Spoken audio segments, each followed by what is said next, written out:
Hi all friends, welcome to MTM political talk. നമ്മൾ സ്വർണ്ണവിലയെക്കുറിച്ച് വളരെ ആശങ്കാകുലരാണല്ലോ, വളരെ അകുലതയോടെയാണ് ഈ സ്വർണ്ണവിലക്കയറ്റത്തെക്കുറിച്ച് നോക്കിക്കാണുന്നത്. എന്നാൽ ഈ വ്യവസായ മേഖലയും ഒരു തകർച്ചയുടെ വക്കിലാണ് എന്നാണ് ഇപ്പോൾ റിപ്പോർട്ടുകൾ സൂചിപ്പിക്കുന്നത്. നമ്മുടെ നാട്ടിൻപുറങ്ങളിലൊക്കെയുള്ള സ്വർണ്ണ വ്യാപാര സ്ഥാപനങ്ങളൊക്കെ വളരെ പ്രതിസന്ധി നേരിട്ടുകൊണ്ടിരിക്കുകയാണ്. പ്രധാന കാരണം വിലക്കയറ്റം തന്നെയാണ്. ഇത്രയും വില കൂടുമ്പോൾ ഈ മഞ്ഞലോഹം വാങ്ങുവാൻ ആളുകൾ മടിക്കുകയാണ്. കാരണം ഇത്രയും വില കൊടുത്ത് വാങ്ങുവാൻ ഇത് സാധ്യമല്ലാത്തൊരവസ്ഥയിലേക്ക് സാധാരണക്കാർ എത്തിയിരിക്കുകയാണ്. അതുകൊണ്ട് തന്നെയാണ് ഈ വ്യവസായ മേഖല വളരെ പ്രതിസന്ധി ഘട്ടങ്ങളിലൂടെയാണ് കടന്നു പോകുന്നത് എന്ന് ഈ മേഖലയിലെ വിദഗ്ധരൊക്കെ പറയുന്നത്. ഈ വർഷം അവസാനിക്കുന്നതോടെ 12% വരെ ഇടിവ് ഉണ്ടാവുമെന്നാണ് ഇതിന്റെ കണക്കുകൾ സൂചിപ്പിക്കുന്നത്. വേൾഡ് ഗോൾഡ് കൗൺസിൽ നൽകുന്ന മുന്നറിയിപ്പ് ആണ് ഈ വിവരങ്ങളൊക്കെ.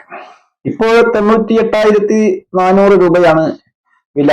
ലക്ഷത്തിനോട് എടുക്കുവാൻ ഏകദേശം 1,500 രൂപയുടെ കുറവ് മാത്രമാണുള്ളത്. അത് നമ്മൾ അതിന്റെ മറ്റുള്ള എക്സ്പെൻസ് ഒക്കെ കൂടി കൂട്ടിയാൽ ഒന്നിന്റെ പുറത്ത് 1.10 അടുത്ത് ഒക്കെ ഒരു പവൻ സ്വർണത്തിന് വില വരുന്നു.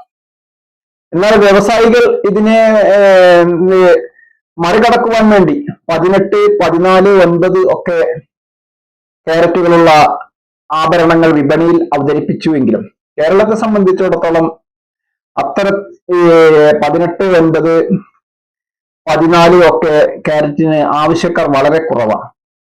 എത്ര വില കൂടിയാലും ഉള്ള പൈസക്ക് 22 തന്നെ വാങ്ങണം എന്ന ചിന്താഗതിക്കാരാണ് എന്നാണ് വ്യവസായികളൊക്കെ പറയുന്നത്. അതുകൊണ്ട് കേരളത്തിൽ അത് സക്സസ് ആയിട്ടില്ല, അത് വിജയിച്ചിട്ടില്ല എന്ന് തന്നെയാണ് ഇതിൽ നിന്ന് നമുക്ക് മനസ്സിലാക്കാനുള്ളത്. മറ്റുള്ള സംസ്ഥാനങ്ങളിലൊക്കെ ചെറിയ തോതിലെങ്കിലും അത് നടക്കുന്നുണ്ട് ആ ബിസിനസ്. കുറഞ്ഞ ക്യാരറ്റിൽ സ്വർണം വിൽക്കുന്നുണ്ട്. എങ്കിലും കേരളത്തെ സംബന്ധിച്ചിടത്തോളം 22 തന്നെ ജനങ്ങൾ ഉറച്ചു നിൽക്കുകയാണ് എന്നാണ് ഇതിൽ നിന്ന് മനസ്സിലാക്കാനുള്ളത്. ഈ വർഷത്തെ മാത്രം ആസ്പദമാക്കി വിലയിരുത്തിയാൽ ജനുവരി മുതൽ നോക്കുമ്പോൾ 65% വില വർധനവാണ് രേഖപ്പെടുത്തിയിരിക്കുന്നത്.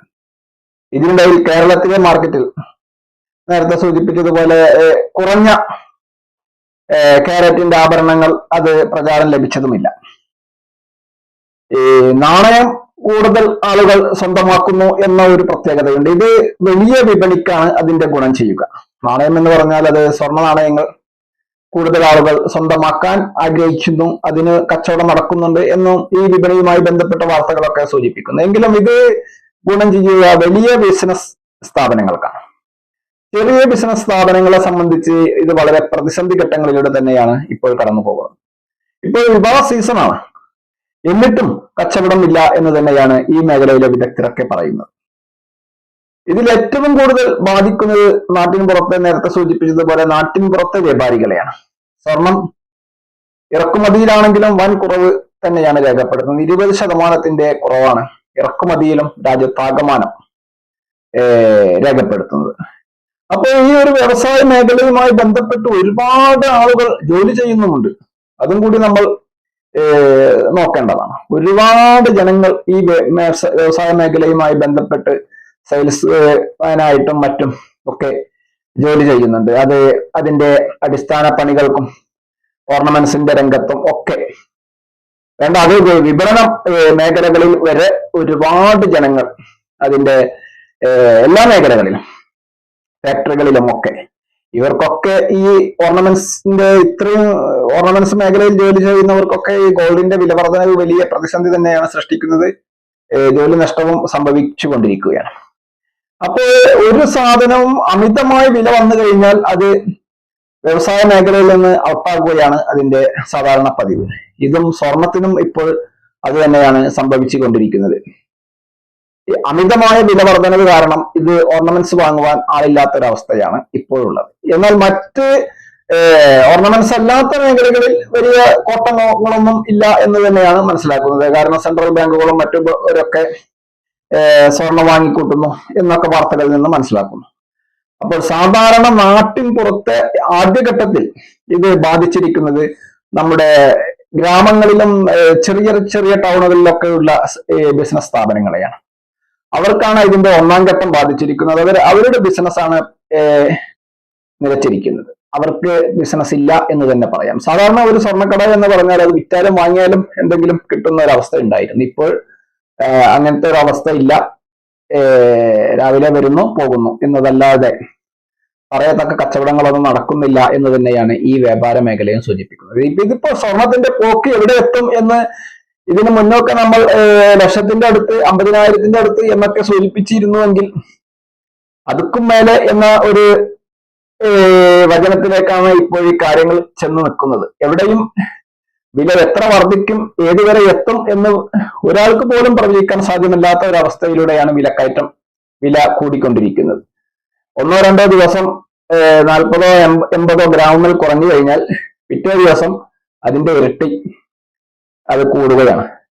അപ്പോൾ ഇനി ലക്ഷം തൊടുവാൻ ഏകദേശം 1,500 രൂപയുടെ മാത്രമാണ് ബാക്കിയുള്ളത്. അപ്പോൾ ഇപ്പോൾ തന്നെ ഒരു പവൻ സ്വർണം കയ്യിൽ കിട്ടണമെങ്കിൽ ഏകദേശം 1,10,000 രൂപയുടെ അടുത്തൊക്കെ ചിലവ് വരും. ഇങ്ങനെയാണ് ഈ ഇത് സ്വർണം നമുക്ക് വാങ്ങണ്ടാം എന്നൊക്കെ മനസ്സിൽ വിചാരിക്കാം. പക്ഷെ ഇതിന്റെ വേറൊരു വശം പറയുമ്പോൾ അതിന്റെ ആ വ്യവസായ മേഖല തളരുന്നു, തകർച്ചയിലേക്ക് പോകുന്നു. ഒരുപാട് ആളുകൾ അതുമായി ബന്ധപ്പെട്ട് ജോലി ചെയ്യുന്നു. അവരൊക്കെ പ്രതിസന്ധി ഘട്ടങ്ങളിലൂടെയാണ് ഇപ്പോൾ കടന്നു പോകുന്നത്. ജോലി നഷ്ടപ്പെട്ടവരും നഷ്ടപ്പെടാൻ പോകുന്നവരും ഒക്കെ ഈ സ്വർണ്ണ വ്യവസായ മേഖലയിൽ ഇപ്പോൾ സംഭവിച്ചു കൊണ്ടിരിക്കുകയാണ്. ഇത് നമ്മുടെ ഒരു നാട്ടിൽ മാത്രം ഉള്ള ഒരു സംഭവമല്ല. ഇത് നമ്മൾ ഇപ്പോൾ ഒരു ജ്വല്ലറിയുടെ ഉദ്ഘാടനമാകുമ്പോൾ അത് കൊട്ടിഘോഷിച്ച് അതിന് ഫിലിം സ്റ്റാർ വരുന്നതും ഒക്കെ നമ്മൾ പത്രത്തിലും ന്യൂസുകളിലൊക്കെ ശ്രദ്ധിക്കാറുണ്ടായിരിക്കും. എങ്കിൽ അത് പൂട്ടുന്നത് ആരും അറിയില്ല.